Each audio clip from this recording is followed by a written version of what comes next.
Hello everyone, welcome to our channel. हमारा प्रश्न दिया हुआ है, write one equation each for decomposition reaction where energy is supplied in the form of heat, light और electricity.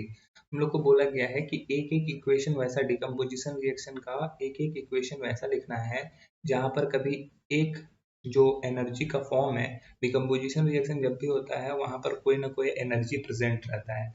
तो अगर एनर्जी प्रेजेंट है तो एक समय हीट एनर्जी होना चाहिए, एक समय लाइट एनर्जी होना चाहिए और एक समय इलेक्ट्रिकल एनर्जी होना चाहिए।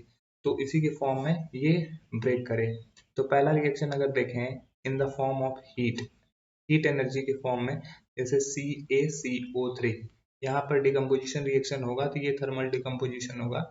क्यों? क्योंकि यहाँ पर 1000 डिग्री सेंटीग्रेड का हीट किया जाता है तो ये CaO और CO2 में ब्रेक करता है। ये डिकम्पोजिशन रिएक्शन है। डिकम्पोजिशन रिएक्शन का मतलब क्या हुआ कि एक सब्सटेंस ब्रेक होके दो या दो से ज्यादा सब्सटेंस बना सके। ठीक है, तो वहां पर एनर्जी का यूज करता है उसको ब्रेक करने में। ब्रेक करने में एनर्जी अगर यूज हुआ तो हीट एनर्जी को जो यूज करते हैं उसको बोलते हैं थर्मल थर्मोकेमिकल रिएक्शन बोल सकते हो आप। तो ये एक तरह का थर्मल केमिकल रिएक्शन है जहां पर हीट एनर्जी को यूज किया जा रहा है।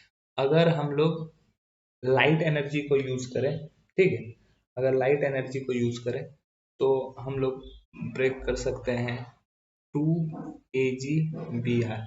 अगर ये क्या करेगा, अगर यहाँ पे सनलाइट के प्रेजेंस में इसको रखा जाए, लाइट डाला जाए तो ये ब्रेक हो जाएगा, ये 2Ag प्लस Br2 में ब्रेक होकर निकल जाएगा। ओके, तो इस तरह से ये लाइट एनर्जी यहाँ पर यूज हो रहा है। ठीक है, इसको फोटो डिकम्पोजिशन बोलते हैं। ठीक है, या अगर लाइट एनर्जी यूज हो रहा है किसी को डिकम्पोज करने के लिए तो उस रिएक्शन को फोटो डिकम्पोजिशन बोलते हैं, फोटो डिकम्पोजिशन।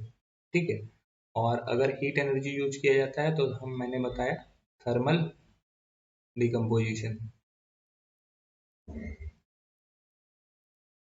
और अगर इलेक्ट्रिकल एनर्जी यूज किया जाता है, इलेक्ट्रिकल एनर्जी खास करके जो बहुत ज्यादा रिएक्टिव एलिमेंट होता है उसको ब्रेक करने के लिए किया जाता है। जैसे मैं एग्जांपल ले लेता हूँ 2NaCl, इसको इलेक्ट्रिक करंट की मदद से ब्रेक कर सकते हैं। यहाँ पे क्या हो रहा है, इलेक्ट्रिकल एनर्जी जो होता है वो यूज किया जाता है ब्रेक करने में। तो ये ब्रेक करके 2Na और Cl2 बनाएगा। तो ये जो ब्रेक हुआ इसको इलेक्ट्रोलाइसिस के नाम से जाना जाता है। ठीक है, इलेक्ट्रोलाइसिस।